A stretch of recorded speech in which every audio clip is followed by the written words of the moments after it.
Hindi ko naman po talaga yan gagamitin dahil nakakatakot po yan na baka bigla pa yung tumirik sa kalsada. Isa pa, wala naman po akong pakialam kung luma yan at kung yan lang naman po ang afford nyo. Ang concern ko po ay ang ingay ninyo. Kayo po kaya ang matulog tapos magigising kayo dahil sa pagbomba niyang motor nyo. Sa totoo lang po ang pangit ng tambucho niyan, sobrang ingay. Nakakainit po ng ulo. Sana naman po magkaroon kayo ng respeto sa mga kapitbahay niyo po, ano? Kasi po hindi lang po kayo ang nakatira rito. May gusto pong magpahinga ha. Konting hiya naman po, ano? Mababwisit na babae ito Ang kapal na mukha mo sabihin na ito lang afford namin. Hindi mo nga kayang bumili ng ganito eh. Saka huwag mo ang pagsabihan ng mga ganyan Bagong lipat ka lang dito.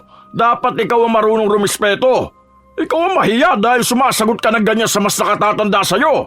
Tanda mo to sa oras na manghingi ka ng tulong sa akin, hindi kita tutulungan. Ay, wag po kayong mag-alala. Hindi po ako hihingi ng tulong sa inyo dahil kahit nga po sarili nyo hindi nyo matulungan. Wag na po tayong magpayabangan dito. Ang pinapakiusap ko lang po sa inyo, sana naman po galangin nyo ang oras ng pahinga ng mga tao. Yun lang po. Salamat po. May mga tao talaga na hindi kayang pigilan ang pagiging hambog. Ipinagmamalaki ang mga bagay na hindi naman dapat.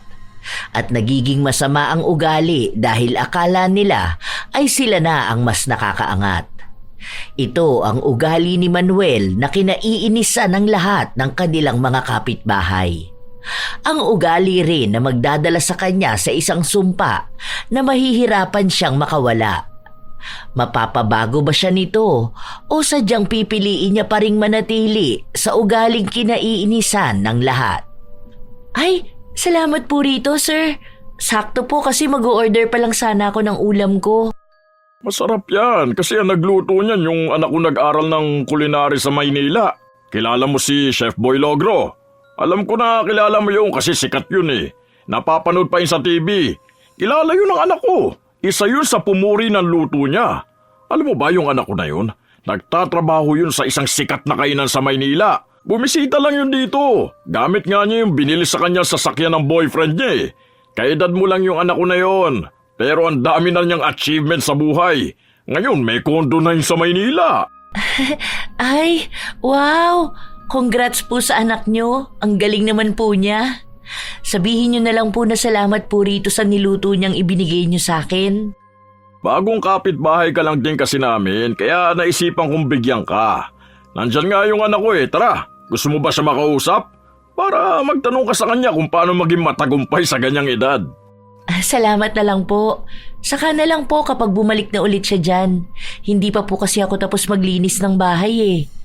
Ang gulo pa po kasi dahil ang dami pa mga gamit na hindi pa nailalabas sa karton. Sige. Sasabihan kita sa susunod kung kailan yun uuwi. Minsan kapag umuwi yun, may mga dala yung pasalubong sa amin. Alam mo kasi, ang dami niyang kakilalang artista. Mga kaibigan niya, si Dimples Romana, kilala yun ng anak ko. Kasi palagi yung kumakain doon sa pinagtatrabahuhan niya eh. Ako rin po, kilala ko po yun kasi napapanood ko siya. Ikaw napapanood mo lang. Yung anak ko, nakakausap niya pa. Ang galing naman po ng anak nyo. Oo naman. Hindi lang siya. Pati yung dalawa ko pang anak. Hindi ko alam kung nakita mo na yung isa pero kasama namin nakatira dyan. Pero bihira lang kasi makita dahil ang daming ginagawa sa buhay eh. Mas matanda yun sa'yo, panganay ko yun. Ang kaedad niya yung anak ni Aling Doray. Pero mas successful naman ang anak ko, no? Yung anak no nagtatrabaho bilang production operator. Wala naman po yatang masama kung ganun ang trabaho ng isang tao. Lalo na kung nakakatulong naman sa pamilya niya. Hindi Kapag mga ganun trabaho, mga mababa lang yun, no?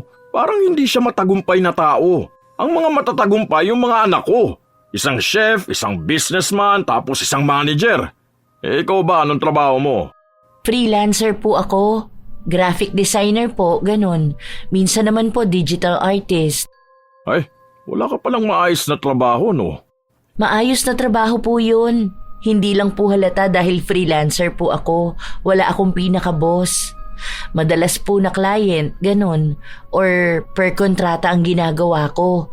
Tapos, nasa bahay lang po. Hindi ganun kaayos na trabaho tulad ng sa mga anak ko. Yung manager, ganun.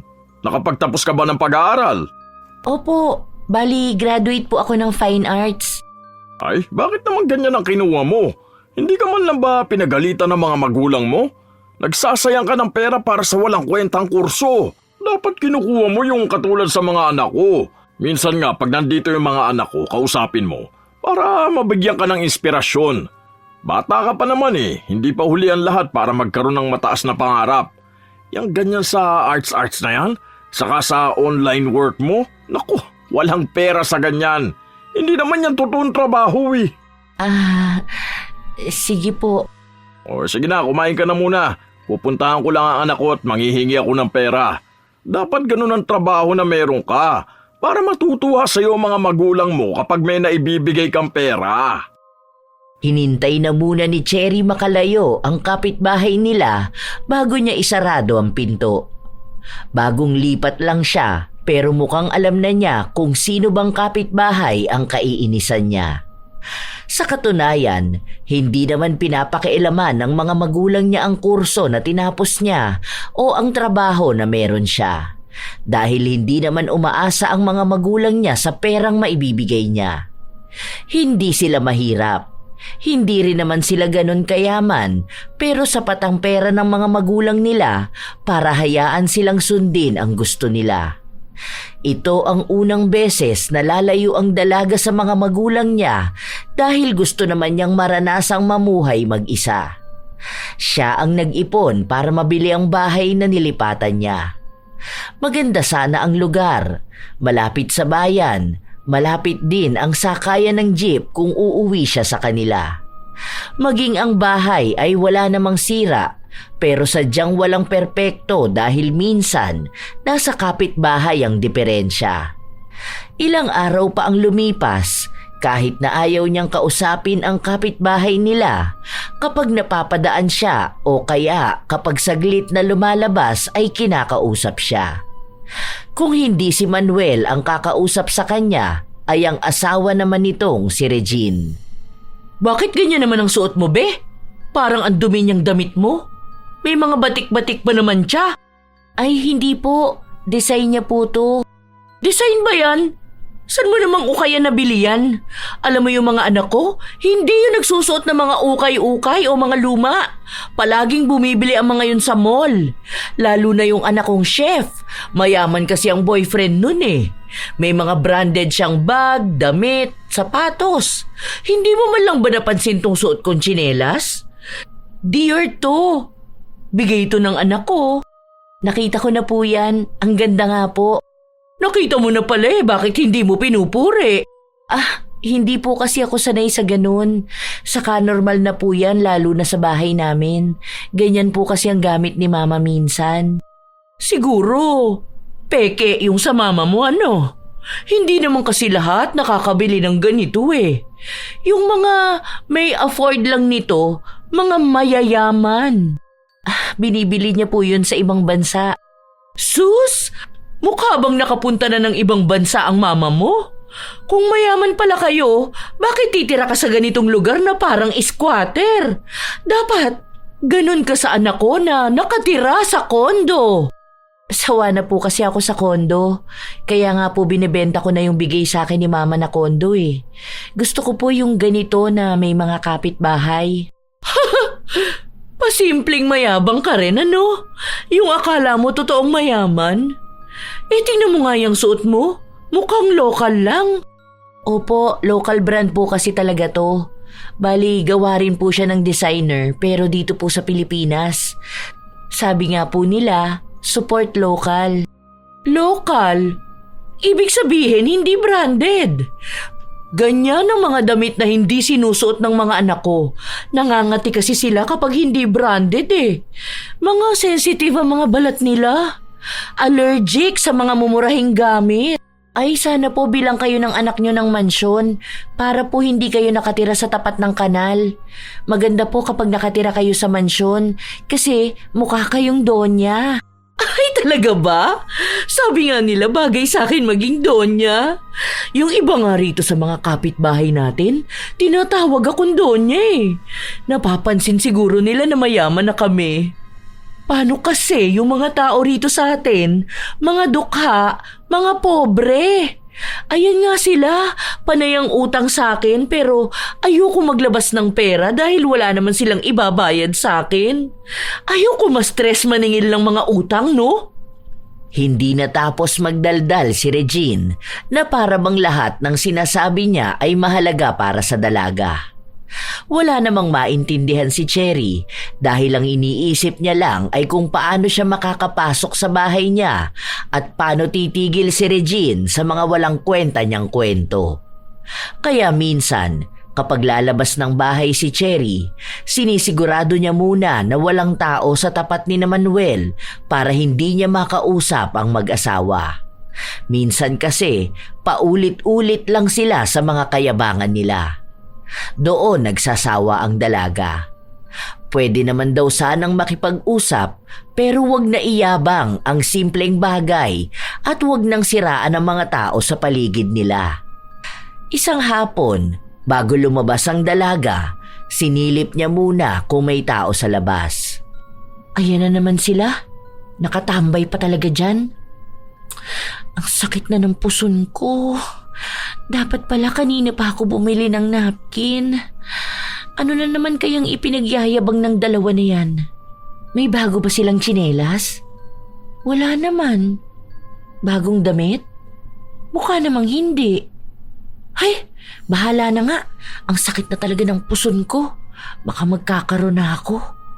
Kahit na ayaw pa ni Cherry lumabas, wala na siyang nagawa pa. At katulad sa inaasahan niya, hinarang na naman siya ng dalawa para makipagkwentuhan sa kanya. Darating na yung motor na bigay sa akin ng anak ko eh. Ay, mabuti naman po. Congrats po ah. Kaya nga nandito kami sa labas kasi hinihintay nga namin. Hay, ang babay talaga at ang gagalante ng mga anak namin, ano? Kaya nga sabi sa'yo, dapat maging successful ka rin para maiahon mo ang pamilya mo sa hirap. Ayun, sakto, nandito yung panganay kong anak. Ipapakausap kita ha. Para kung may hiring sila, maipasok ka niya. Para magkaroon ka naman ng maayos at matinong trabaho. Ang bata mo pa, wag mo sasayangin yan, lakas mo sa mga walang kwentang bagay. Bahala ka, magsisisi ka talaga. Sige po, paraan na lang po ako ha. Ang sakit na po kasi talaga ng puson ko eh. Kahit na ang daming kwento ng mag-asawa, hindi na talaga napigilan ni Cherry na umalis. Bago maggabi, nakarinig siya ng ingay ng motorsiklo. Hindi niya sinilip dahil alam niyang yun na nga ang ipinagyayabang ni Manuel na bigay sa kanya ng anak. Kanina pa yan bomba ng motor niya. Hindi ba sila nabibingi? Anong oras na oh? Kung ako lang ang kapitbahay nila, ayos lang dahil hindi naman ako natutulog ng ganitong oras. Pero paano naman yung may mga pasok bukas? O yung may mga anak? Umabot ng halos 2 oras ang pagbomba ni Manuel ng bago niyang motor. Paraan niya yon para ipakita sa mga tao na may mamahalin na naman siyang gamit galing sa kanyang anak. Hindi pa naman nakikita ni Cherry ang mga anak ni Manuel pero base sa mga pagyayabang nila ay talagang propesyonal ang mga ito. Lalo na ang negosyante nitong panganay na anak. Kinabukasan, maaga pa lang ay naririnig na naman ni Cherry ang pagbomba ng motor. Ano ba yan? 6:00 pa lang oh. Kakatulog ko lang kaninang 3 a.m. Hindi ba nila titigilan yung bomba-bomba ng motor na yan? Pwede naman sanang mamaya na lang kapag tanghali. Huwag naman sana ganito kaaga. Hindi na nakatulog pa ang dalaga. Masama ang gising niya dahil sa inis, dumagdag pa ang ingay ng motor. Gusto sana niyang pagsabihan si Manuel pero naaalala niya ang sinasabi sa kanya ng iba nilang kapitbahay na kapag pinagsabihan niya ang mga ito ay ituturing na rin siyang kaaway. At kapag nangyari yun, palagi siyang paparinggan at lalo lang siyang iinisin. Ayaw isipin ng dalaga na nagkamali nga siya na sa ganoong lugar siya tumira kaysa sa kondo. Pero ang isa sa dahilan kaya siya lumipat ay dahil gusto niyang makakilala ng mga kapitbahay at magkaroon lang ng simpleng buhay. Nang lumabas ng bahay si Cherry para bumili ng ulam, nakita niya ang motor na ipinagmamalaki ni Manuel. Ito na ba yun? Bakit parang kalansay na motor? May gumagamit pa pala ng ganitong motor? Akala ko wala na nito. Ganito yung gamit ni Lolo nun sa kulong-kulong niya, tapos ayaw niya dahil malakas kumain ng gasolina. Habang pinagmamasdan ni Cherry ang lumang motor, lumabas naman sa bahay si Manuel. Oh, napatulala ka naman sa motor na bigay ng anak ko. Sabi ko sa iyo kagabi lumabas ka para makausap mo siya. Ano? Ganda no? Konting linis lang yan. Mamaya ko nga lilinisan yan eh. Saan niya po yan binili? Sa pagkakaalam ko po magastos sa gas yan. Hindi naman. Saka bihira ko lang naman to gagamitin dahil baka masira. Kapag pupunta lang ako sa bayan, ganun. Okay na rin po pala kung dyan lang. Akala ko po pupunta kayo ng malayo.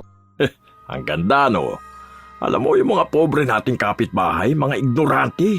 Nakikibomba rin sila. Palibasa wala silang pambili ng ganito eh. Ang mahal kasi nito eh. Binili to ng cash ng anak ko. Ang sabi niya nasa 100K to. Ang mahal naman po niyan. Sana bumili na lang siya ng Honda Click. Ano yun? Pangit yun, di ba? Mas maganda naman po yun kaysa dyan. Ay, okay na rin po yan kasi pang tricycle po. Pwede yun pang service nyo rin. Ayoko nga ng ganun. Baka akalain pa nila, tricycle driver ako. Bakit po? Wala naman po problema kung driver kayo. Marangal na trabaho naman po yun. Kung walang tricycle driver, baka po maging mahirap din ang transportasyon, lalo na kung may malalaking bitbit. Ang mahirap na trabaho yun. Hindi naman ako mahirap, no? Hindi na nakipagtalo pa si Cherry dahil halatangang hindi siya mananalo sa anumang sasabihin sa kanya ni Manuel. Marami sana siyang naisabihin pero baka makasakit lang siya ng damdamin kapag pinamukha niya kay Manuel kung ano ang ibig sabihin ng mayaman. Hindi rin pinalaki si Cherry na maging mayabang, kaya kahit na siya ang may ipagyayabang, hindi niya sinasabi sa iba. Isang araw, habang pabalik ang dalaga sa kanyang bahay galing sa tindahan, nakita niya ang mag-asawa na may kausap. Pamilyar ang mukha pero hindi sigurado ni Cherry kung saan nga ba niya nakita ang matandang babae. Pero baka isa sa mga kapitbahay nila. Ayaw ko nga kasi magpautang sa'yo. Dahil sabi ng anak ko, ang pera namin hindi nyo pang emergency. Saka may anak ka naman ng binata, di ba? Bakit hindi mo yung paghanapin ng magandang trabaho? Sa bagay, high school lang ang tinapos nun. Kaya pang mababa lang ang trabaho na kaya niya. Alam niyo, Manang, nakakaawa talaga kayo. Kasi kasalanan niyo yan kung bakit mahirap lang kayo eh. Hindi niyo kasi kami ginaya ng asawa ko. Pinalaki namin ng maayos sa mga anak namin para magkaroon ng magandang trabaho. Kayo kasi, dukha na kayong ipinanganak. Dukha pa rin kayong mamamatay. Tapos ang dungis pa niyang apo mo. Mukhang timawa pa. Hala, kawawa naman si Manang. Hindi na lang nila sabihin na ayaw nilang magpautang. Kailangan pa nilang laitin ng tao at ang buhay nila. Halata naman na wala silang pinagkaiba ng buhay. Umalis ka na lang, Manang. Hindi talaga kami maglalabas ng pera sa'yo. Dahil baka wala ka lang may pambayad. Depende na lang kung luluhod ka sa harapan namin tapos magmamakaawa. Baka pwede pang magbago ang isip namin. Pero baka lang ha? Kasi paano kung hindi kami maaawa? Baka kasi dinadaan nyo lang kami sa drama nyong yan. Tapos kapag singilan na, wala naman na kayong maibibigay. Luluhod na sana ang matanda pero biglang nagsalita si Cherry. Tinanong niya kung anong kailangan ng matanda at sinabi sa kanya na may sakit ang apo niya at gusto niya sanang dalhin sa ospital pero wala silang perang magamit. Hinihintay niya pa raw ang padala ng nanay ng mga bata at yun ang ibabayad sa mag-asawa kung pauutangin man siya. Kaya ang ginawa ni Cherry, inutusan niyang dalhin na sa ospital ang bata at hanapin na lang doon ang tatay niya para makatulong ito sa kanila. Nagbigay rin siya ng maliit na halaga na magagamit pamasahe. Baka sa mukha ng mag-asawa na hindi sila natuwa sa inasta ni Cherry. Ano naman yun? Bakit nagbigay ka ng pera? Tapos paaasahin mo pa yung tao na may makikita siyang Dr. Salazar? Meron naman po dahil doktor doon si Daddy. Daddy? Baka sugar daddy mo. Hindi po. Tunay ko pong tatay. Kalukuhan. Pakunwaring pagyayabang lang yan. Imposible na anak ka ng doktor. Ano yun? Hahayaan ka ng tatay mo maging mahirap? Ni wala ka nga sasakyan eh. Wala ka magandang gamit. Hindi ka tulad ng mga anak ko na halatang mayayaman talaga. Galing mo rin magpanggap, no? Saka, paano ka naman magkakaroon ng doktor na tatay kung walang kwenta ang kurso na kinuha mo? Hindi ka man lang pinagsabihan ng tatay mo? Tapos ang trabaho mo hindi pa totoong trabaho. Sino ba namang kikita sa mga drawing lang? Hindi ko naman po kayo pinipilit na maniwala sa akin. Pero ang trabaho ko po ay trabaho talaga. May kinikita po ako. Binabayaran po ako ng malaking halaga. Sus, ang malaking sahod yung katulad nung sa mga anak ko. Kaya ako sa'yo, tigilan mo na yung pagkukunwari mo na mayaman ka at anak ka ng doktor. Yan ang nangyayari kapag nakatira ka lang mag-isa sa bahay. Nako, nakakabaliw talaga. Ano ba yung sinasabi nila? Delulu ba yun? Hindi ko alam ang ibig sabihin nun pero tigilan mo na yung pagiging delulu mo. Pasikat ka masyado. Dito sa lugar na ito, kami lang ang mayaman. Dahil mayaman ang mga anak namin. Ang totoo pong mayaman, hindi na kailangang ipangalandakan sa lahat na mayaman sila. Dahil ang totoong mayaman, kilala kung sino ang mayaman at nagmamayaman lang. At kapag may totoong humihingi ng tulong, talagang tumutulong sila. Ang mga taong mayayabang ay yung mga taong hindi talaga mayaman. Hindi po ako delulu, dahil kayo po ang delulu. Pasensya na po kung na-real talk ko kayo ha.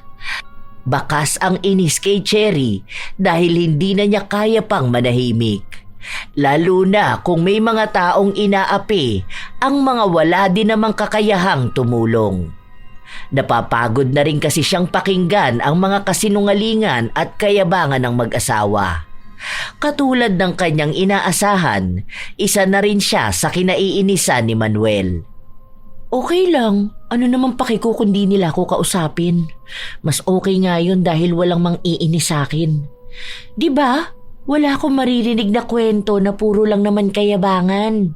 Na si ganito, kilala ng anak niya, tapos friend ni ganito si ganyan. Kulang na lang pati presidente friend ng anak niya. Halata namang gawa-gawang kwento lang. Habang nagpapahinga ang dalaga, naririnig na niya ang pagbobomba ng motor ni Manuel. Pinagpapatuloy niya ito na para bang walang ibang nakakarinig, kaya walang ibang maiinis. Palagi lang napapairap si Cherry. Ganon ang nangyayari halos araw-araw. Kahit anong oras yun, kahit na masyado pang maaga at may mga tao na nagpapahinga pa. Isang umaga, hindi na talaga kinaya ng dalaga. Halos 2 oras pa lang ang tulog niya, naririnig na naman niya ang motor na binobomba. Kaya lumabas siya.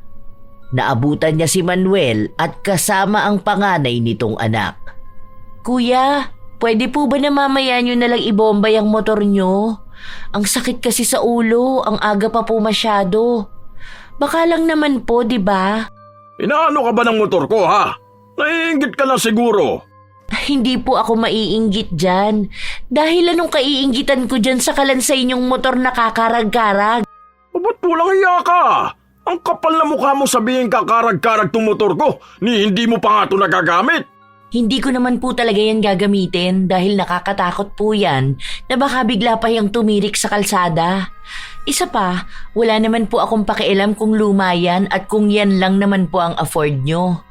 Ang concern ko po ay ang ingay ninyo. Kayo po kaya ang matulog tapos magigising kayo dahil sa pagbomba niyang motor nyo.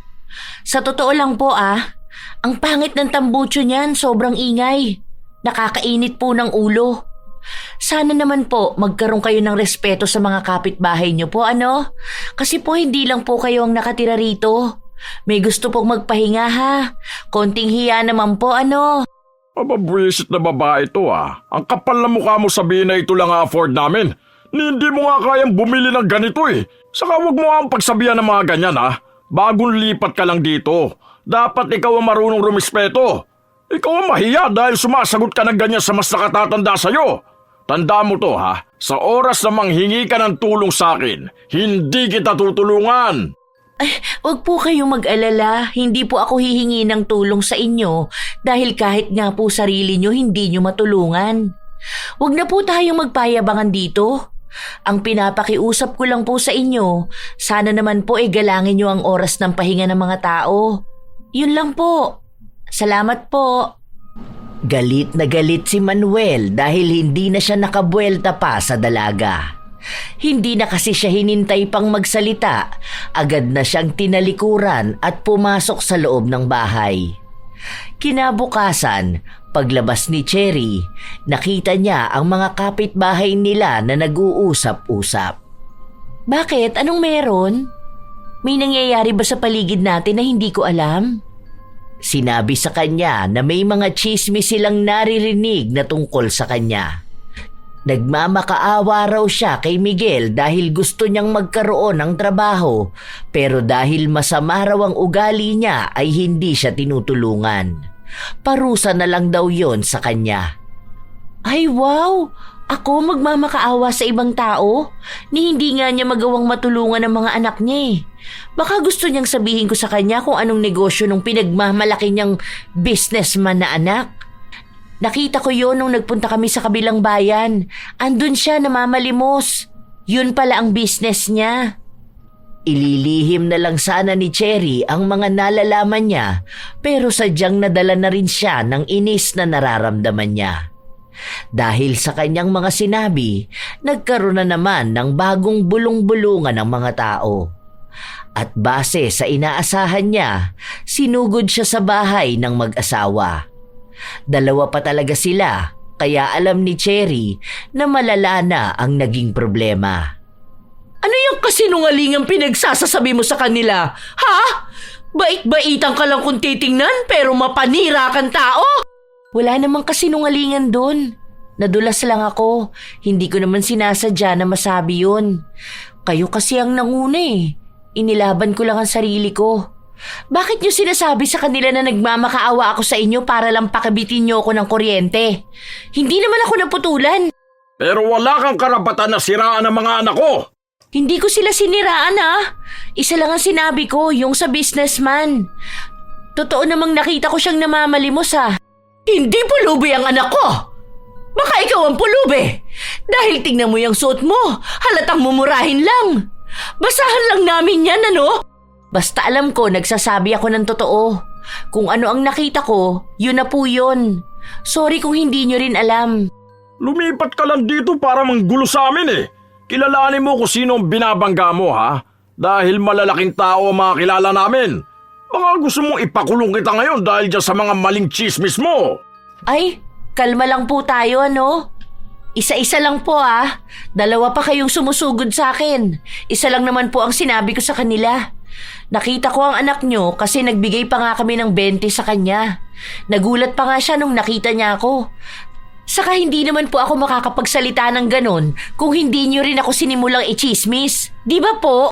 Bawi mo sa kanilang sinabi mo tungkol sa anak ko. Respetado kami sa lugar na to tapos dudungisan mo lang ang reputasyon namin? Hindi ako papayag. Sinasabi ko sa iyo sa susunod na banggain mo ang pamilya ko, pagsisisihan mo talaga. Wala po akong babawiin dahil totoo po yun. Alam ko naman na unang dating mo palang dito may nararamdaman ka ng inggit sa amin. Naiintindihan ko yun dahil sino nga naman ang hindi papangarapin ang buhay na meron kami? Yung mga kapitbahay natin, palagi nilang sinasabi na sana sila na lang ang mayaman katulad namin. Balot na balot ka talaga ng inggit. Alam mo, yung inggit na yan, wala na yung gamot. Isa ka ng kanser ng lipunan, Cherry. Ang ginagawa ng mga taong insecure at inggitera, malamang manira ng tao. Kaya ayan, sinisiraan mo ang mga anak namin dahil yung buhay na pangarap mo nasa amin na. Ay, never po ako naiinggit sa kahit na sino. Saka ano po bang buhay ng mga anak nyo ang kaiinggitan ko na sana maranasan ko rin? Kasi wala po ako matandaan eh. Ano bang pinaglalaban mo, ha? Mayaman ka ba para banggay mo kami ng ganito? May pera ka bang pambayad sa abogado kapag idinimanda ka namin? Hindi po ako magbabayad ng abogado kasi kuya ko na po ang abogado. Siya po, totoo pong abogado. Hindi po siya tulad ng anak niyong fake CEO. Kaya huwag niyo pong sasabihin sa akin na inggit ako sa buhay niyo. Kasi wala naman po akong makitang kakaiba sa inyo. At talagang ginagalit mo ako ng husto, ha? Malandi kang babae ka! Siguro kaya palagi kang nasa loob ng bahay niyo dahil yung trabaho mo pang malalandi! Baka tama nga ang sinabi ng anak ko. Pokpok ka siguro! Sorry po hindi ko po trabaho ang trabaho ng anak niyo sa Maynila. Alam niyo po, walang saysay itong pagtatalo natin eh. Ano po bang gusto niyong iparatang sa akin? Malandi? Pokpok? Paano po kung anak niyo yung pokpok? Ano pa ba? Walang pinag-aralan? Hindi naman kasi graduate naman ako ng kolehiyo. May work din naman ako. Sa akin pa nga tong bahay na binili ko mismo ng cash. May kondo ang anak niyo? Meron din naman ako. Pero sa akin nakapangalan kasi akin yun mismo. May motor? Wala naman akong gagawin sa motor kasi hindi naman ako lumalabas. Baka may TV kayo sa loob ng bahay niyo. Meron din po ako. Ayan, ang laki. Ano pa bang dapat niyong ihabang sa akin? Sige po, isa-isahin natin. Pasok kayo sa bahay ko. Upo po kayo sa bagong bili at malambot kong sofa. Fully paid, cash basis. Napakayabang mo, animal ka! Akala mo naman nasa iyo na ang lahat at ikaw lang ang may kakayanang mamuhay ng ganyan. Hindi po ako nagyayabang. Sinasabi ko lang po yung palagi niyong sinasabi. Ginaya ko lang po ang mga linya niyo. Bakit naman po kayo nagagalit sa akin? Galit na galit si Manuel at para masisi palalo si Cherry ay nagpanggap siyang inatake sa puso. Agad siyang isinugod sa ospital at hinihingian ng pera ang dalaga para daw sa nagastos nila sa pagpapagamot ni Manuel at ang ibabayad nila sa ospital. Agad na tumawag si Cherry sa kanyang ama para tanungin ang kalagayan ni Manuel at nalaman niya na wala naman itong sakit. Nagpunta lang sa ospital para magpatingin pero wala naman silang babayaran. Nang itanong ng kanyang ama kung kilala niya ba yon, ay hindi niya sinabi ang katotohanan. Dahil baka kapag nalaman na may problema siya sa kanyang mga kapitbahay, ay palipatin siya ng titirhan. Gusto niya pa naman ang bago niyang bahay, pati ang iba niyang mga kapitbahay. Sadyang ang problema niya lang ay ang mayabang na pamilya ni Manuel. Ano? Bakit hindi mo pa ibigay ang pera? Ang akala ko bang sabi mo ay mayamang ka? Oh, bakit ngayon hindi mo maibigay yung pambayad ng ospital ng asawa ko? Gusto mo bang idemanda kita? Ha? Wala naman daw pong babayaran sa ospital. Si Daddy na po sana ang papakiusapan ko na magbayad. Kaso ang sabi niya sa akin, wala namang sakit ang asawa niyo. Nagpunta lang ng ospital para magpa-check up. Kung gusto niyo po, magbibigay na lang ako ng panggas niyo. Parang bayad po sa effort niyo magpunta ng ospital. Sinasabi mo ba na mukha kaming pera? Ha? Ay, wala po ako sinabi Ang sabi ko lang po magbibigay ako ng pera pang gas. Yung motor po kasi ng asawa niyo, malakas po kasi yun sa gas. Magkita tayo sa korte! Walang yaka! Uy, te, saan ka pupunta? Bakit umalis ka naman agad? Grabe, sa korte agad. Bilis naman ang demandahan dito. Wala namang ginagawa yung tao. Ilang araw na ang nakalipas Pero palagi pa ring nagagalit si Manuel sa dalaga, lalo na kapag nakikita niya ito. Minsan pa, nakasabay niya si Manuel sa tindahan, binangga pa siya nito para maunahan siyang bumili. Pabili nga ako ng Coke, 1.5. Nagluto kasi yung anak kong chef Nandyan sa bahay ngayon, dala yung bago niyang boyfriend na mayaman. Chinese yun, boss ng isang company sa Pasay. Ang pogi nga tapos mabango pa. Hindi siya katulad nung Chinese ni Lara na mukhang mabanto tapos ang taba pa. Itong anak ko, magaling kasing pumili ito ng lalaki. Doon na siya nakatira sa kondo ng Chinese na boyfriend niya. Binilan nga siya ng bagong iPhone Nakisabat na lang ang iba pang nakatambay sa tindahan at sinabi na iba na naman ang lalaking kasama ng anak niya na para bang linggo-linggo ay nagpapalit ito ng boyfriend. Aba, malamang maganda ang anak ko kaya maraming nanliligaw. Kapag ayaw niya na sa lalaki, iiwan na niya. Kapag nakakita na siya ng mas mayaman pa. Yung mga anak ko kasi matatalino. Hindi sila katulad ng mga anak nyo, Chip. Mas lalo namang hindi siya katulad ng ibang babae dyan na bastos magsalita at nagpipiling mayaman at punong-puno ng kayabangan. Nandito naman ako. Bakit hindi niya pa binanggit ang pangalan ko? May sinasabi ka ba dyan, Cherry? Kung natatamaan ka sa sinasabi ko, pasensya ka na kung totoo lang ako, ha? Kasi yung anak ko na sinasabi mong pulubi, ayun, nasa Korea ngayon. Doon daw muna siya magbabakasyon dahil may snow. July pa lang po ngayon. Sa pagkakaalam ko lang po, walang snow doon dahil summer nila. Ewan ko lang po kung nagbago na ang klima nila nung nagpunta si Mr. CEO. Para namang may alam ka sa klima sa ibang bansa, hindi ka pa nga yata nakakasakay ng eroplano. Yung mga anak ko, lahat yan pabalik-balik sa iba't ibang bansa kung saan nila gusto magpunta. Ito nga ang bunso ko kagagaling niya lang sa China. Tapos may pasalubong siya sa aking sabon. Ang sabi nga ng mga anak ko, sa Pasko raw, pupunta kami ng Japan. Lahat kami! Okay po. Masaya po yan, makakapag-travel kayo. Oo, kasi hindi yun kayang gawin ng mga mahihirap dito. Mga tao rito, mga nag-aabang lang palagi ng biyaya.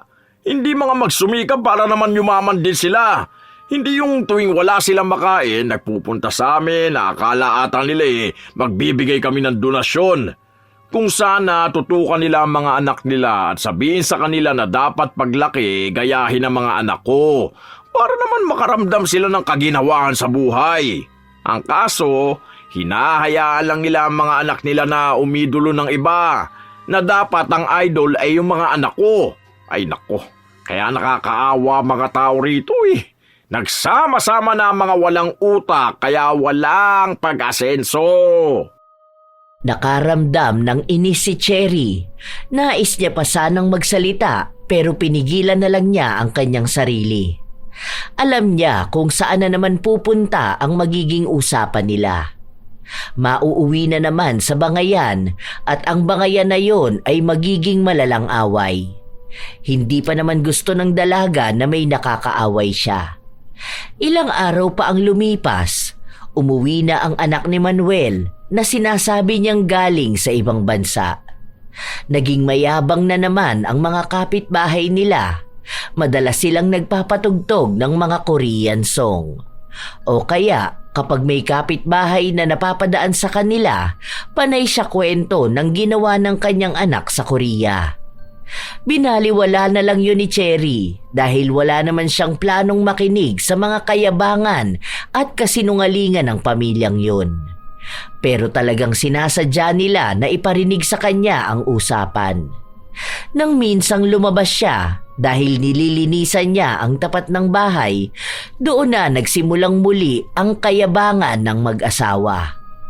Kaya natutuwa talaga ako sa mga anak natin Iba talaga kapag totoong may mga pinag-aralan, Hindi natutulad sa kahibangan ng ibang tao na akala mo sila ang matalino at mayaman. Ewan ko ba? Ang mga tao lang naman na nagagalit sa tagumpay natin yung mga taong inggitera. Sinabi mo pa. Dapat kasi kapag inggit, pikit. Talagang nagpaparinig pa sila, As if naman nakakainggit sila. Kung may kaiinggitan lang ako ay unang beses nagkaroon ng snow sa Korea kahit na summer. Basta kapag nagpunta tayo ng Japan, gusto ko magsuot ng makapal na jacket. Libre pa naman ang anak nating mayaman yun. Kung hindi ba naman tayo sinuswerte sa kanila, di ba? Ay, baka biglang mausog ng mga inggitera yung plano natin. Meron pa naman dyan sa paligid. Hindi talaga matutuloy yan kung puro kayo kayabangan sa buhay. Paparinig pa kayo sa akin. Wala naman akong pakialam sa inyo. Hindi naman din ako sa inyo nang hihingi ng pangkain ko. Iniisip ko pa nga kung sinong pwede nating isama sa Japan eh. Di ba ang sabi ng anak nating boyfriend na mayaman, pwede pa tayo magsama ng isa pa? Sagot naman nila lahat eh. Kaso wala akong kilala na pwedeng isama. Ayoko naman yung mga pobre nating kapitbahay. Mga ignorante yun eh. Baka makakita lang ng malaking building, isipin na nila nasa lugar sila ng mga engkanto. Ayoko pa naman ng ganong kasama. Yun bang nakatingala pa sa malalaking building, tapos nakanganga pa?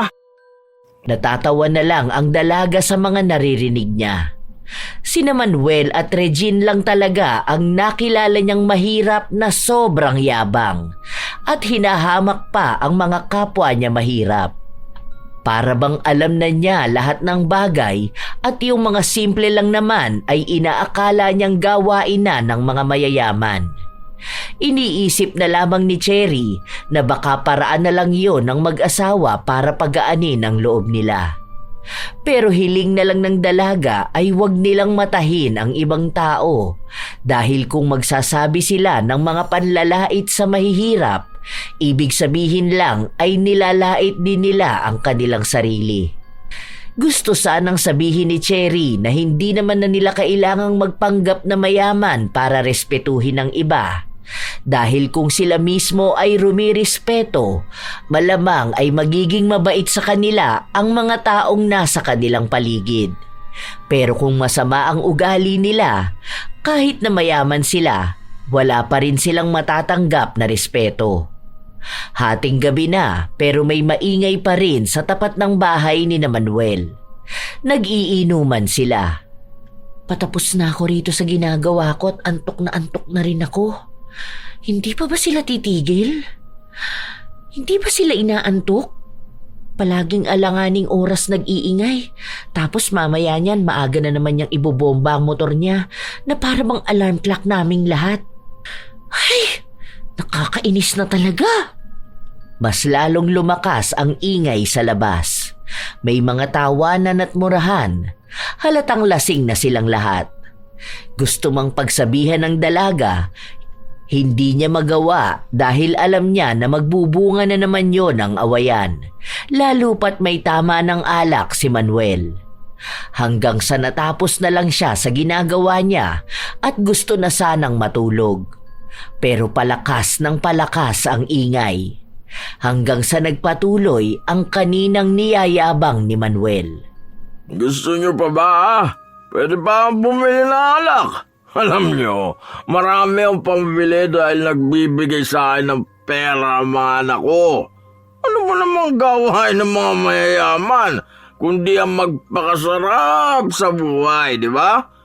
Hindi niyo yun alam dahil simula pa lang naman noon, mahihirap na kayo. Hindi man lang gumanda ang buhay niyo eh.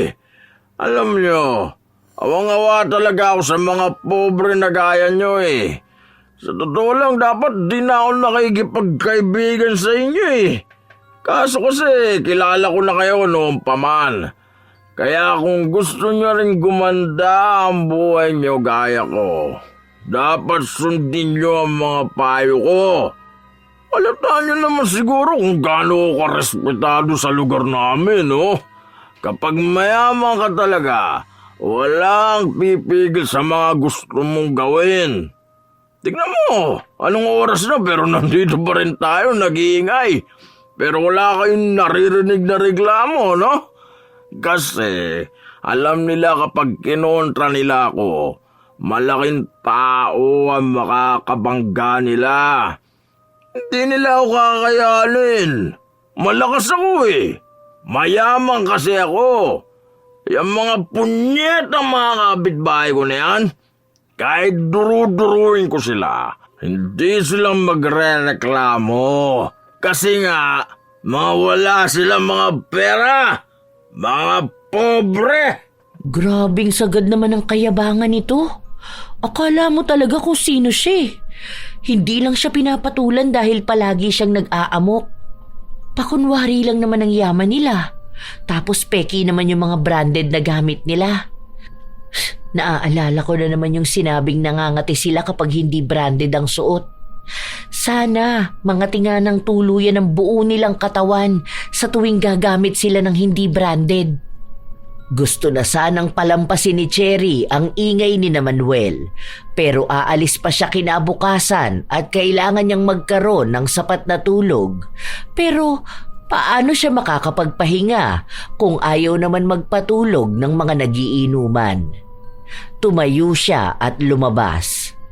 Kuya Manuel, baka naman po pwedeng pakihinaan ang boses niyo. Ang lalakas niyo po kasing mag-usap. Magkakatabi naman po kayo.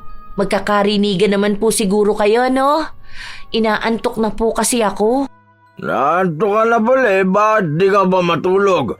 Ako pa ang may kasalanan? Kasi po ang ingay nyo. May mga natutulog na rin po kasi. Mga pagod po kami. Gusto po naming magpahinga. Ikaw, masyado kang papansin, no? Tuwing masaya kami, palagi ka nalang kumukontra. Ano ba talagang problema mo sa pamilya ko? Ganyan ka na ba kainggit, ha? Saka bakit ka naman mapapagod? Ano ba ang trabaho mo? Drawing lang naman, di ba? Kahit drawing lang yun, siguro naman may karapatan pa rin ako magpahinga dahil tao ako. Paano naman yung ibang mga kapitbahay natin na pagod talaga sa trabaho? Sige, kahit sila na lang ang isipin mo. Basta manahimik ka na lang. Ikaw ang tumahimik. Isa pa, iampas ko sa'yo itong bote. Nakikita mo ba na may iba nagre-reklamo sa akin, ha? Lakas talaga ng loob mo kalabanin ako, no? May pagmamalaki ka ba sa akin, ha? Bakit ka naman hindi pwedeng kalabanin, ha? Ni wala ka nga magandang dulot dito. Panay ka lang perwisyo sa amin. Akala mo kasi kinakatakutan ka ng mga tao rito eh. Mayabang ka lang at palaaway, kaya hindi ka pinapatulan ng mga tao. Sige, subukan mo ihampas sa akin yan, ikaw ang may paglalagyan. Mas malalaman mo kung sino ang kinakalaban mo. Habang nagbabangayan ang dalawa, biglang lumabas si Regine. Anong nangyayari rito? Ano na namang ginagawa mo rito, Cherry? Huwag mo sabihin pati kasiyahan ng asawa ko eh. Pupunahin mo pa. Alam mo naman pala bakit hindi mo pa siya sitahin? Tingnan mo anong oras na. Ang ingay pa niyang asawa mo. Puro kwento, wala namang kwenta. Pigilan mo yung babae na yan at nandidilim na yung paningin ko dyan. Baka hindi ko mapigilan ang sarili ko, masaktan ko pa yan. Patuloy silang nagbangayan dahil hindi rin nagpapatinag si Cherry ay nakalaban niya ang mag-asawa hanggang sa umabot na sila sa barangay. Sobrang lasing na kasi ni Manuel at sa takot ng dalaga na baka totohanin nito ang banta ng pananakit sa kanya. Doon lang tumigil si Manuel dahil maging ang asawa niya ay hindi na makaapila. Kinausap silang tatlo at ang sabi ni Cherry, sa susunod na maghaharap-harap sila, maaaring pulis na ang papagitna sa kanila. Para bang asong nabahag ang buntot ni Manuel, lalo na nang pagsabihan siya sa barangay. Pero nakatago ang galit nilang mag-asawa dahil pakiramdam nila ay napahiya talaga sila. Kinabukasan, pag-uwi ng dalaga galing sa labas, naabutan niya si Regine na nasa tapat ng bahay niya at mukhang sinilip siya sa loob. Wala ako dyan. Bakit? Wala lang. Masama bang tingnan kung andyan ka sa loob? Depende sa dahilan. May kailangan ka ba sa akin? Mukha bang kakailanganin ka namin?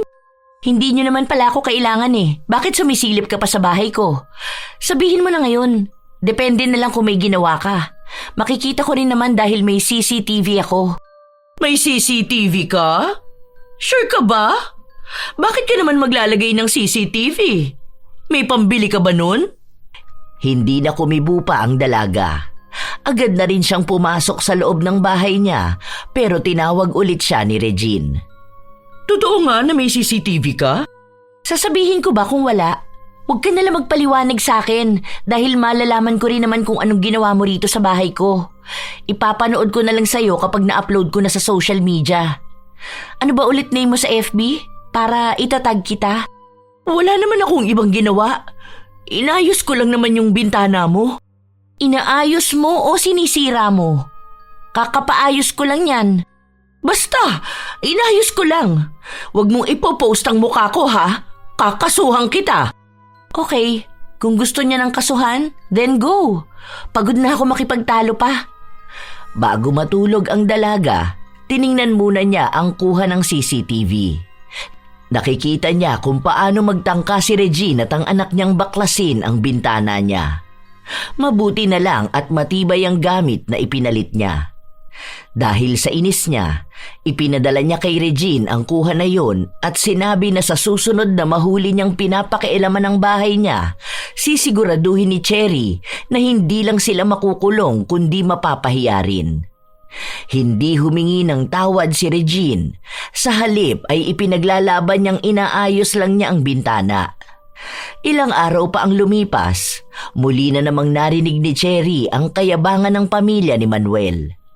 Narinig lang ito ni Cherry habang nagpapahangin siya sa labas matapos na mawala ng kuryente ang kanilang komunidad. Anong oras kaya magkakaroon ng kuryente?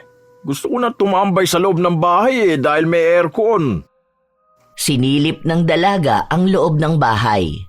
Walang kisame at bukas ang bubong. Magkano ba bill nyo ngayon? Sa amin mura lang Nasa 7K.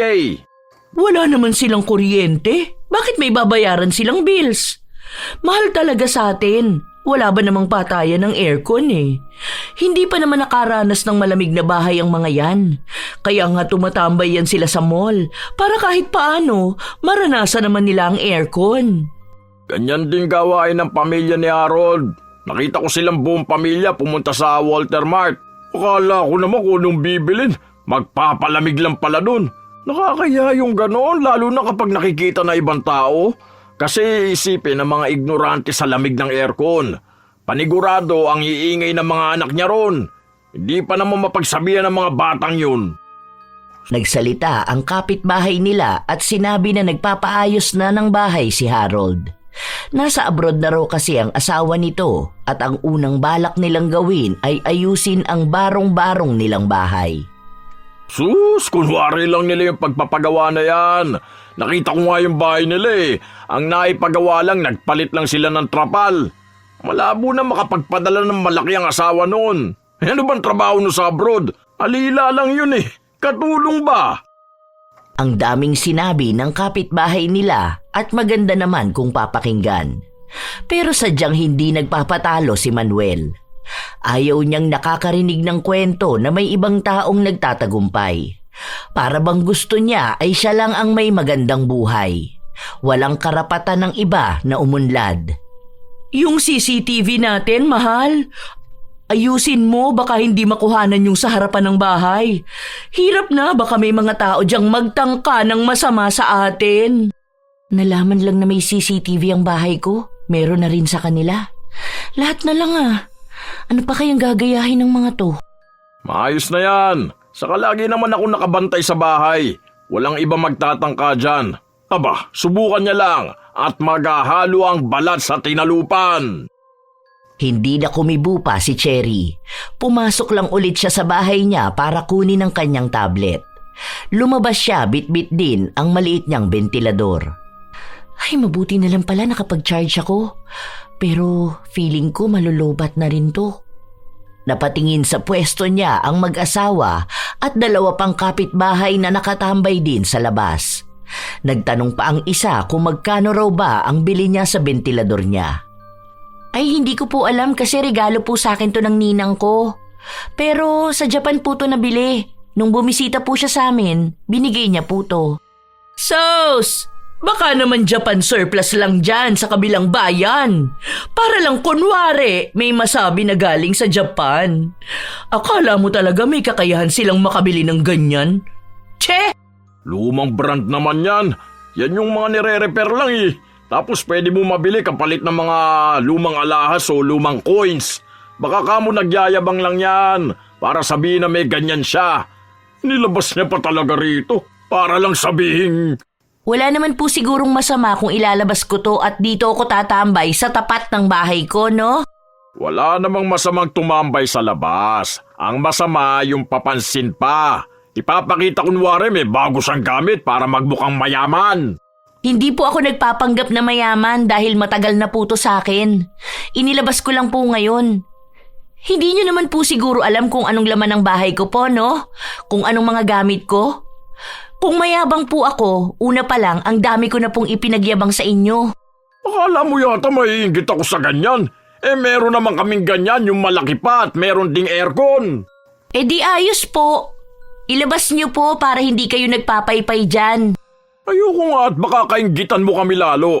Saka yung hawak mo na tablet, naku, meron yan yung anak ko eh. Mga 3 yata.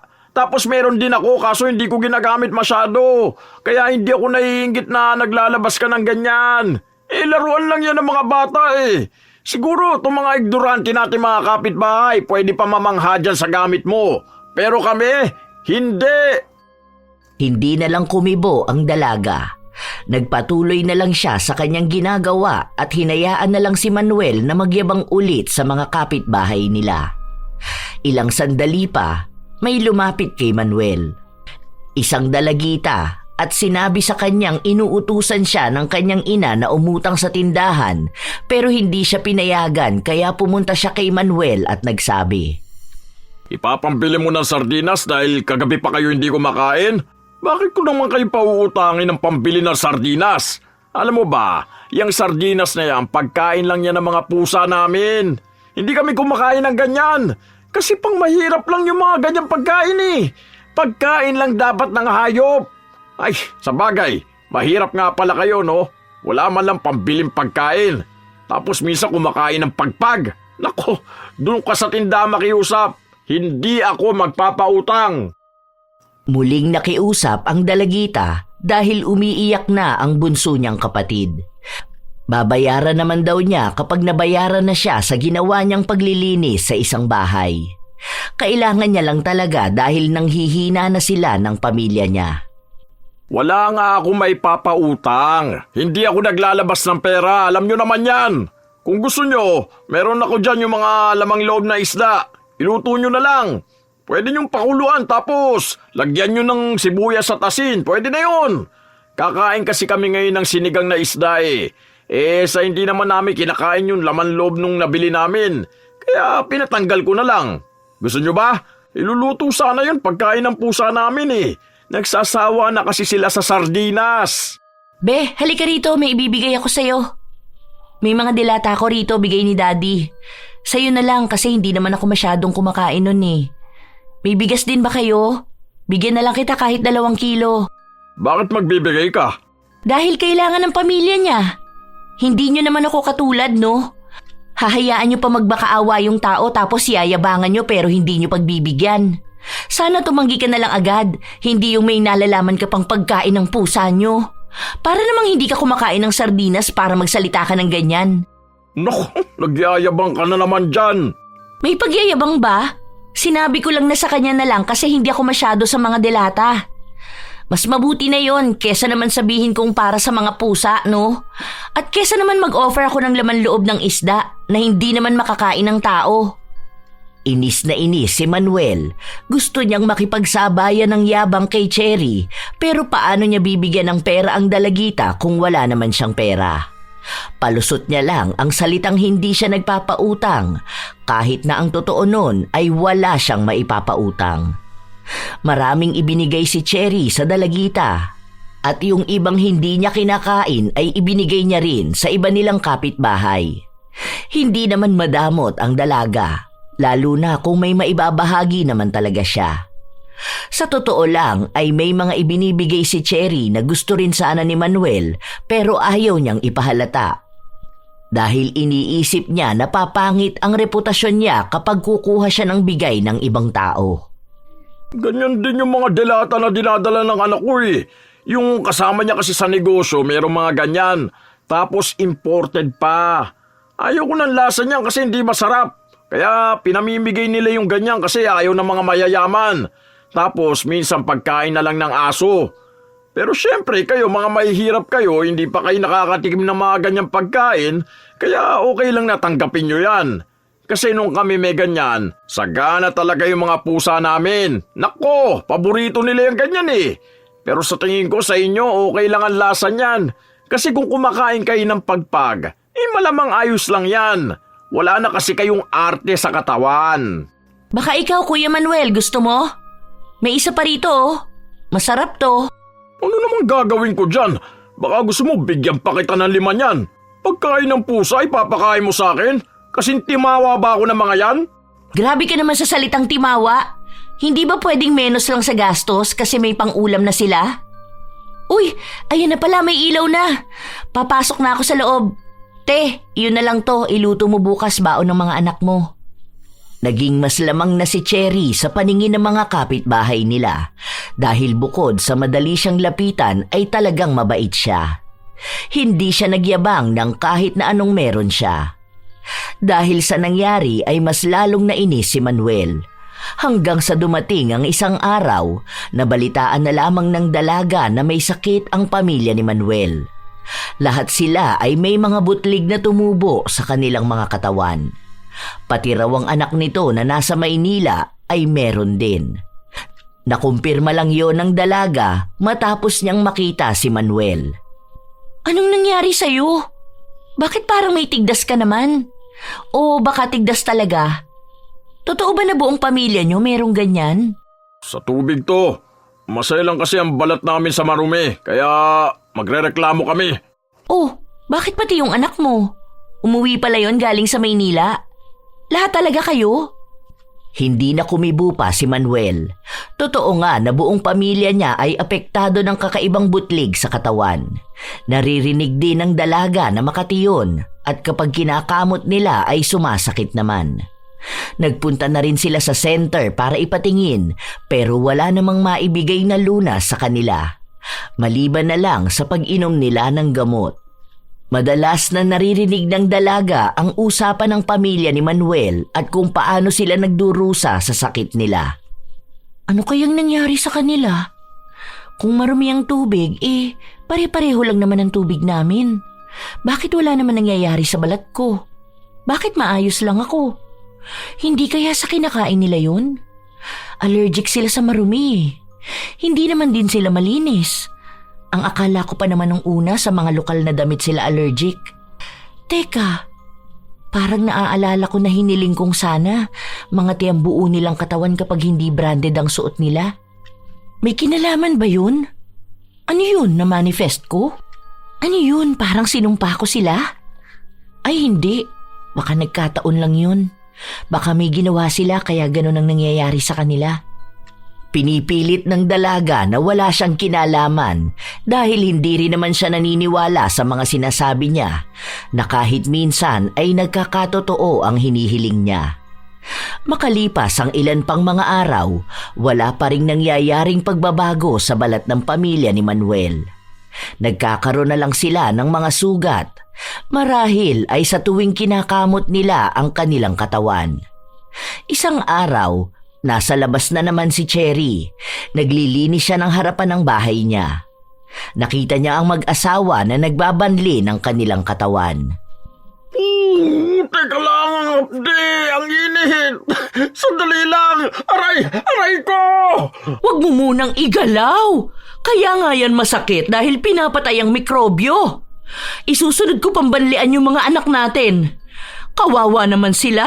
Hindi pa naman sanay sa mga ganito ang balat nila. Buisit naman kasi tong allergy natin eh. Hiniwalayan patuloy ng mayamang Chinese ang anak natin. Huwag mo nang isipin yung Chinese na yon. Ang dami pa naman diyang mayayaman lalaki. Siya ang nawala ng magandang girlfriend. Ang problemahin natin kung paano ito mawawala. Makikisabat lang ako. Bakit po hindi kayo magpunta sa ospital? Para naman po maipatingin nyo yan, di ba? Wala kaming tiwala sa mga doktor. Bakit naman? Sila lang naman ang makakatulong sa inyo. Nagpunta nga kayo ng center, tapos pagdating sa doktor ayaw nyo. Paano naman kayo mabibigyan ng gamot? Huwag mo nga pakialaman ang desisyon namin. May family doctor kami. Inihintay lang namin siya makabalik ng Pilipinas. Nasa bakasyon pa siya. Bahala kayo, dahil kayo lang din naman ang mahihirapan dyan. Nagsuggest lang ako dahil baka iba na pala yung sakit nyo. Nakakatakot lang dahil baka may virus na kayo. Buong pamilya nyo ba naman eh? Hindi mo ba naiintindihan ha? May family doctor nga kami. Sa kanya lang kami nagtitiwala, hindi sa iba. Baka mamaya may sabihin pa silang sakit namin kahit na hindi naman totoo. Tsaka hindi naman kasi magagaling ang mga doktor. Mga manghuhula lang sila ng sakit. Mas magaling pa nga sa kanila ang anak kong bunso eh. Buti pa yun nakaisip ng gamot na pwede naming ipampahid. Medyo nawawala ang kate kapag ginagawa namin yon. Alam niyo po, walang mangyayaring maganda sa inyo kung palagi niyong pinapangunahan ng yabang. Baka mamaya yung mga pinapahid niyo sa katawan niyo eh. Imbis na makagaling sa sakit niyo, mas lalo lang lumala. Magaling yung mga anak ko na yun sa mga gamutan. Hindi lang siya nagdoktor pero tignan mo nga medyo umaayos na kami. Mas magaling pa nga yun kaysa dun sa anak ni Marivic eh. Yung nag-aaral maging nurse pero mas matalino naman ang anak ko. Kuya Manuel, hindi ko kilala yung mga pangalan na binabanggit niyo.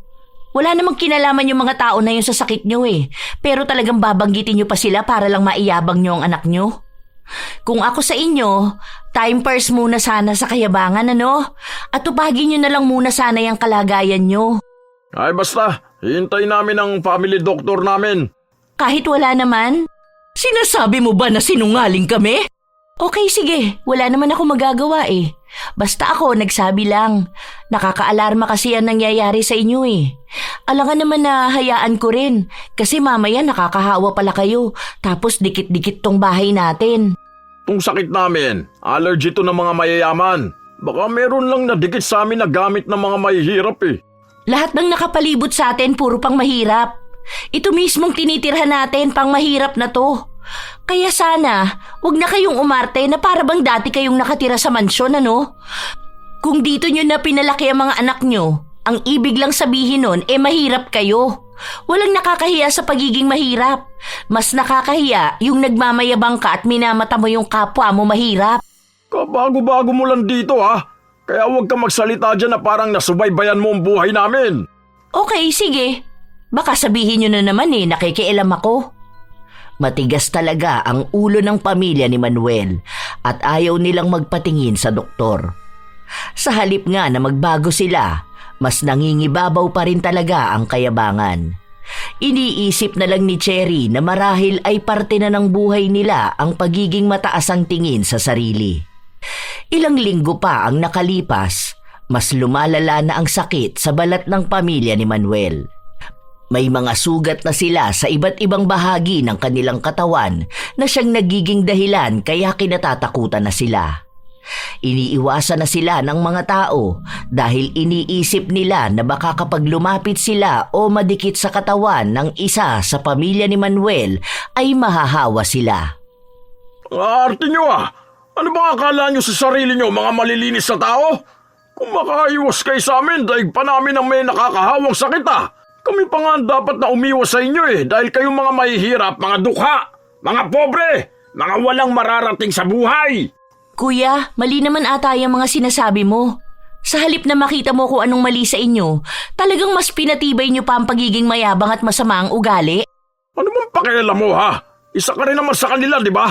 Ikaw na nagpapanggap na mayaman. Hindi ako nagpapanggap. Magkaiba tayo ng ginagawa. Akala mo ba hindi ko alam na wala na kayong makain?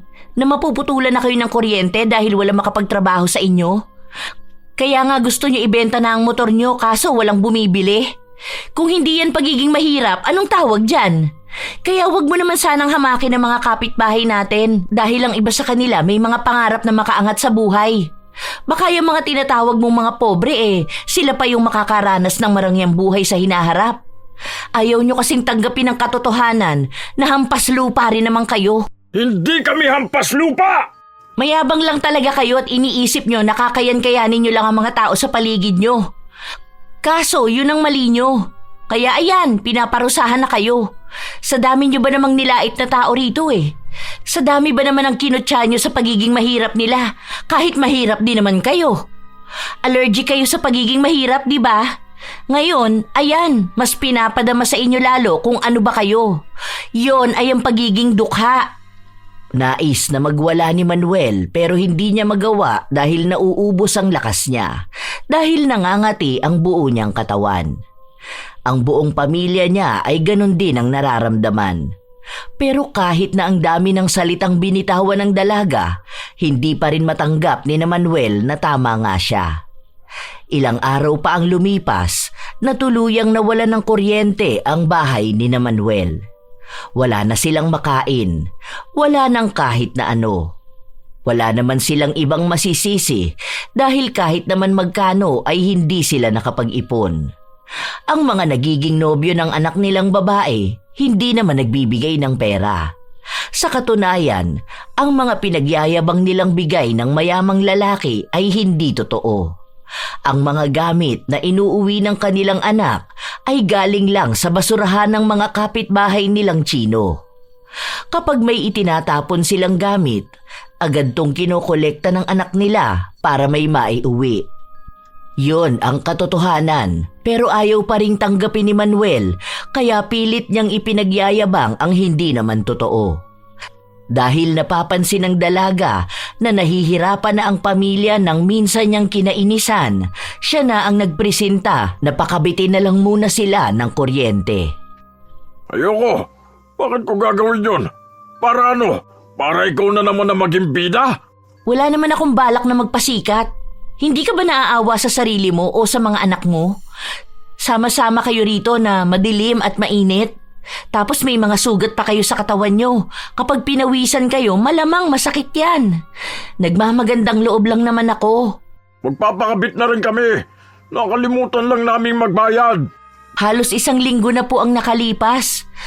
Pero kung ayaw niyong tanggapin ang tulong ko, bahala kayo. Hindi ko naman kayo pipilitin.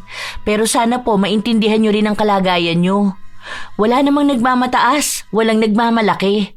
Dapat marunong kayong humingi ng tulong dahil magkakapitbahay tayo.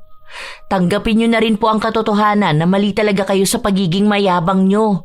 Dahil dapat lagi niyo pong iisipin na hihingi rin kayo ng tulong sa mga kapitbahay niyo. Kaya dapat maging mabuti kayo.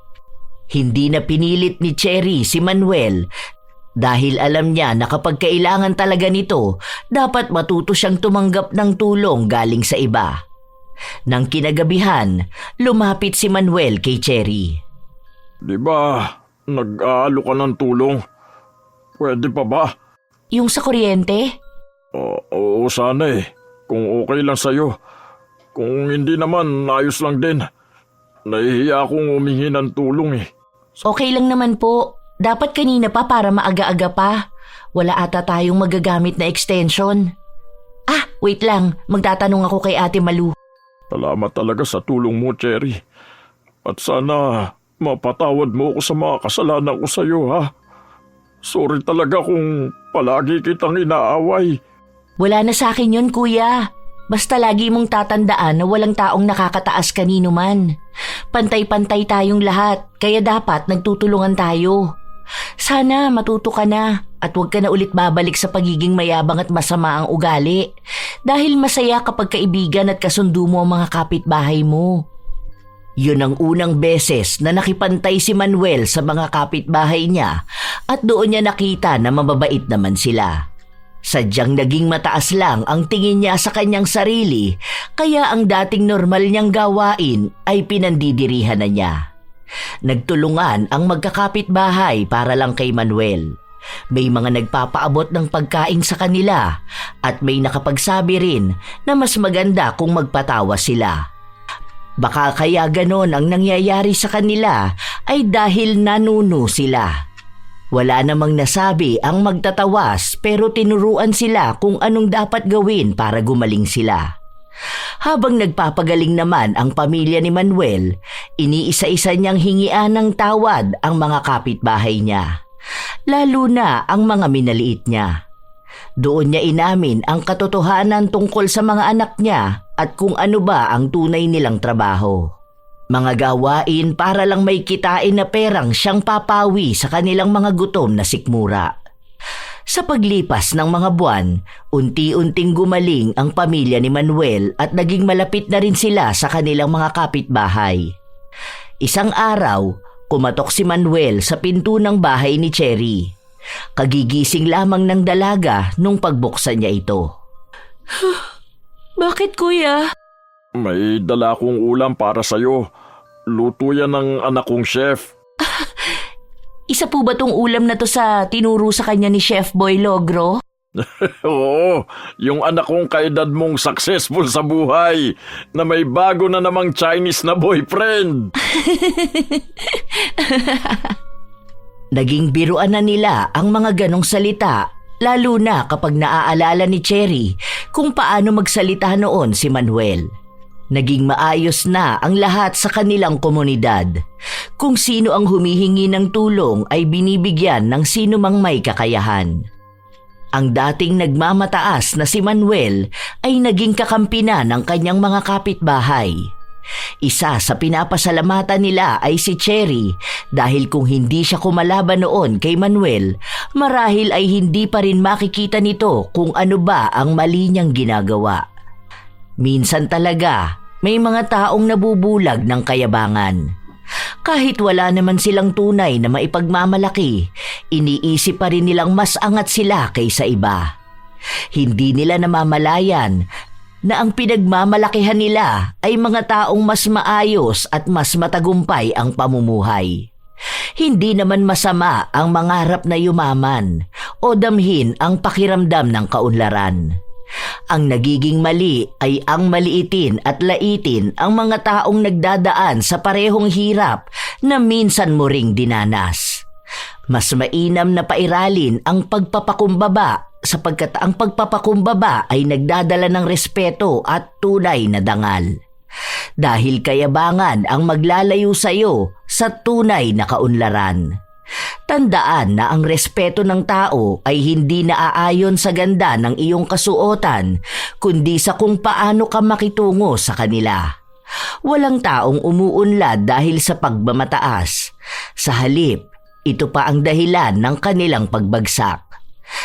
Dahil ayon nga sa kasulatan, ang sino mang nagmamataas ay ibababa at ang sino mang nagpapakumbaba ay itataas. Kaya palagi niyong tatandaan mga apo, huwag ikahiya ang kahirapan kung ang tagumpay naman na iniyayabang ay kasinungalingan. Minsan na rin ba kayong nakakilala ng taong katulad ni Manuel? Kapitbahay na mayabang kahit walang ipagyayabang? Ibahagi niyo naman ang inyong opinyon para sa ating bagong kwento.